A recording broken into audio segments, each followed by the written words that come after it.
Thank you. Today we are starting our next chapter, class 9, chapter number 2. Name of the chapter is the polynomial. भाई है ना, जो basic है ना, जो हम पोलिनोमियल को पढ़ भी सकते हैं, लेकिन जब तक हमें जो बेसिक क्लियर नहीं होता ना, तो हम कितना ही पोलिनोमियल को आगे इंट्रोड्यूस कर ले तो वो चीज़ आपको समझ नहीं आती है। तो हम बिल्कुल बेसिक से लेके चलेंगे। हम बिल्कुल ये मान के चलते हैं कि आपको पोलिनोमियल का कुछ भी नहीं आता। बिल्कुल हम पोलिनोमियल के बेसिक से हम स्टार्ट कर रहे हैं। अगर फिर भी अगर आपको डाउट रहता है तो आप उसमें कमेंट बॉक्स में हमें ये चीज़ें लिख के भेजिए कि हमें अब भी कहीं डाउट रहा। तो सबसे पहले हम स्टार्ट करते हैं पोलिनोमियल से। फर्स्ट जो चीज़ हम इसके अंदर जो आती है वो आती है आपकी टर्म। टर्म होती क्या है? किसी भी पोलिनोमियल को बनाने के लिए आपको एक चेन की रिक्वायरमेंट होती है या किस चीज़ की, उसमें काफ़ी सारी टर्म्स आती हैं।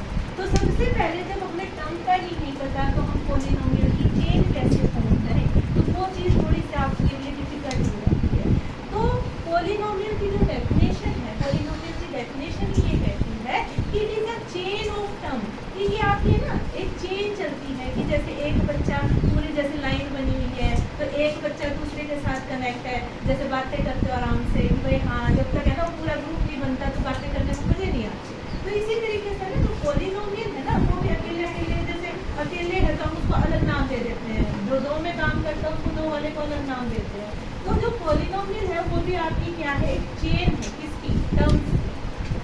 एग्जांपल लेते हैं हम कि भाई है ना, मैंने बोला टर्म्स, तो टर्म्स को भी हमें क्लियर करना पड़ेगा। तो अगर हम सिंपल सी एक चीज लिख रहे हैं 2 इंटू एक्स, क्या लिख रहे हैं हम? 2 इंटू एक्स। जो ये 2 है ना, हम नर्सरी से पढ़ते आ रहे हैं 1 2 3 4, क्या है आपका? नंबर है, एक नंबर पार्ट है। नंबर पार्ट जो है कोफिशिएंट, अगर हम ये कह रहे हैं ये तो आपका है नंबर पार्ट, ये जो फर्स्ट वाला है ये है आपका नंबर पार्ट, नंबर पार्ट। और जो x है वो आपका क्या है? वेरिएबल। अब ये बताओ, टीचर किसी को मारता है, बच्चे का क्या रिएक्शन होता है? एकदम से गुस्सा आता है, तो वो इफेक्ट किसकी वजह से आया? टीचर की वजह से इफेक्ट आया। ये जो वेरिएबल है ना, ये भी बड़ा गुस्से वाला है। अगर इसके अंदर थोड़ा सा भी चेंज करोगे ना तो ये भी बड़े सारे वेरिएशंस देगा। तो जो वेरिएशन देना वो क्या देगा? वेरिएशन कभी भी आपका नंबर पार्ट नहीं देता। कौन सा देता है? आपका वेरिएबल देता है। तो अगर हम नंबर पार्ट की बात करें तो वेरिएबल के साथ जब नंबर पार्ट को जोड़ा जाता है तो वो होता है आपका कोफिशिएंट। किसका? वेरिएबल का। क्या होगा? कोफिशिएंट किसका? वेरिएबल का। नेक्स्ट जो हम बात करेंगे, नेक्स्ट बात हम करेंगे पोलिनोमियल की। पोलिनोमियल, पोलिनोमियल क्या था आपका?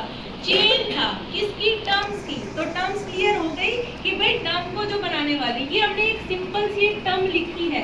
तो टर्म क्लियर होने के बाद ही हम आगे पोलिनोमियल पे चलेंगे। तो पोलिनोमियल क्या है भाई? जोड़ते जाओ टर्म्स को, चेन बना लो सारी टर्म्स की, तो वो आपकी क्या कहलाएगी? पोलिनोमियल। तो पोलिनोमियल है क्या? पोलिनोमियल, पोलिनोमियल को डिफाइन कर देते हैं आपका, it is a chain of term. क्या है? चेन है टर्म्स की। It is a chain of terms. मैं एग्जांपल लिखती हूँ, एक एक एग्जांपल से क्लियर होता चला जाएगा। जैसे हमने पहला एग्जांपल तो जैसे 2x ही लिया, अगला हम ये लिखते हैं 3x + 4। अगला एग्जांपल हमने क्या लिख लिया? 3x + 4। भाई अब टर्म अगर इसमें पूछी जाए कितनी टर्म, एक तो आपकी ये टर्म थी और एक टर्म क्या हो गई? ये हो गई, 2 टर्म्स आ गई। अगर इसमें टर्म्स में और बढ़ा दूं तो ये चेन बनती जाएगी कि भाई कोई 2 टर्म्स की है, कोई 3 टर्म्स आ रही है। तो इसमें है ना, पहले एक बच्चा अकेला काम कर रहा था, अब क्या है? 2 बच्चे ग्रुप में आ गए। 2 बच्चे आ गए तो भाई उनकी ग्रुपिंग है, वो ग्रुपिंग का नाम अलग होगा। फिर 3 बच्चे बैठे हैं साथ में, 3 बच्चे बैठे तो भाई पूरी चेन बन जाती है, बात करने में और ज्यादा मजे आएंगे। तो वो वाली चीज आपकी जब चेन जब किसी चीज की बन जाती है तो पूरा ग्रुपिंग में बात होती है वो। तो अब क्या होगा? हमें एक एग्जांपल इसमें और लिख लेते हैं, 3x² + 2x + 2।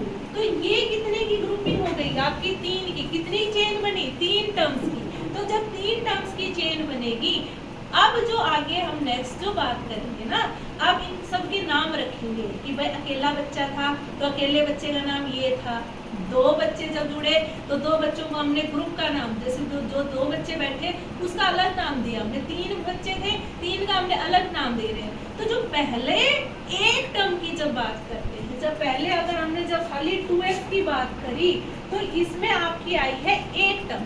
एक टर्म को बोला जाता है मोनोमियल, अकेले रहने वाला। एक के लिए जो काम करता है वो कौन सा होगा आपका मोनोमियल, इसका नाम है आपका मोनोमियल। जो हम इनकी टाइप्स की बात कर रहे हैं कि ये जो आपने ना किसी में 2 लिखा, किसी में 3 लिखा, किसी में 4 लिखा, तो उन सब की जो बातें हैं ना वो आपके अलग अलग उनके नाम से डिफाइन होता है। सबसे पहले कौन सा आपका मोनोमियल, फिर आगे चलते हैं, एक की बात हो गई, अब दूसरे की बात करते हैं। क्या रहेगा आपका, जैसे 4x + 2, 4x + 2 में कितनी टर्म्स आई, दो टर्म्स आई, तो इसका नाम क्या हो जाता है, दो के लिए हम पहले से बहुत पहले से मतलब क्या होता है ना, 2 लेंस हैं तो बाई फोकल लेंथ, मतलब जो चीजें मतलब आपकी 2 को डिफाइन करेंगे उसके लिए बाई लग जाता है।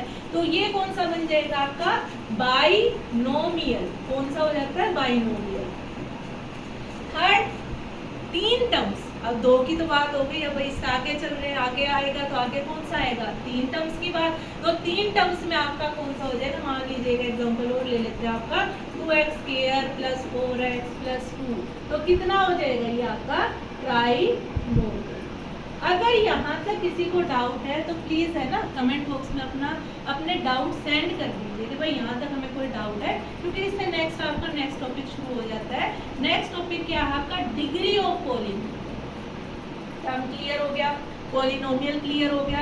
अब जो बात करेंगे हम डिग्री की बात करेंगे। डिग्री क्या कहता है, अब ये कहता है ना कि जैसे स्कूल में प्रिंसिपल का एक अलग ही रोल होता है कि भाई उसके पास अथॉरिटी होती है कुछ काम करने की, कि भाई है ना जो सबसे ज़्यादा जो पावर है तो उस पावर को उससे रिलेट करके चलना, कि जो पॉलिनोमियल की जो डिग्री है ना वो उस पावर को इंडिकेट करती है कि किसके पास मतलब काम करने की कितनी अथॉरिटी है। जैसे जो अथॉरिटी मिली है ना उस अथॉरिटी के नाम दिए गए हैं तो उसको हम डिफाइन करते हैं। नेक्स्ट टर्म जो आपकी आती है degree of the polynomial. Degree को समझिए अच्छे से, degree of the polynomial. Polynomial की डिग्री क्या है, the highest power. Highest power किसकी, वेरिएबल की। द हाईएस्ट पावर किसकी भाई, आपकी highest power of variable in a polynomial. Highest power of variable in a polynomial। क्या आपको सबसे हाईएस्ट पावर देखनी है, वेरिएबल जिससे इफेक्ट पड़ता है तो उसकी पावर का भी कुछ ना कुछ इफेक्ट आएगा। तो हमने है ना सबसे पहले जब हमने लीनियर जो हमने मोनोमियल की बात की थी, तो मोनोमियल का एक नाम और आपका आ जाता है लीनियर, जिसकी डिग्री जिसकी पावर क्या होती है आपकी 1 होती है, तो उसको क्या कहा जाता है आपका लीनियर बोला जाता है। जैसे हमने जो 2x का एग्जांपल जो हमने लिया था, जो इसकी पावर है ना वेरिएबल की वो कितनी आपकी 1 है, तो इसको क्या बोला जाएगा आपका लीनियर बोला जाएगा। क्या बोलते हैं इसको, लीनियर। नेक्स्ट जो बात है, अब आपने वेरिएबल की जो डिग्री है और जो उसकी जो पावर है वो इंक्रीज कर दी, वो 1 की बजाय अब कितनी है आपकी 2 है। 1 की बजाय कितनी है 2 है। अगर हमने उसको 2 कर दिया तो 2 करते ही उसका नाम आ जाता है क्या आपका क्वाड्रेटिक। दूसरा नाम क्या आएगा आपका क्वाड्रेटिक। जैसे अभी एग्जांपल ले लेते हैं हम 2x² + 4। तो अब इसमें जो आपकी जो पॉलिनोमियल की एक चेन है, इसमें 2 टर्म्स हैं और 2 टर्म्स में जो वेरिएबल की जो पावर है वो कितनी है आपकी 2 है, तो इसको क्या नाम दिया जाता है आपका क्वाड्रेटिक। क्या नाम देंगे हम इसको, क्वाड्रेटिक। ऐसे ऐसे मतलब हमने 3 की बात की थी आपकी ट्राई। अब इसमें भी डिग्री की हमें 3 की बात करनी पड़ेगी। जब 3 की होगी तो उसको क्या कहेंगे, क्यूबिक।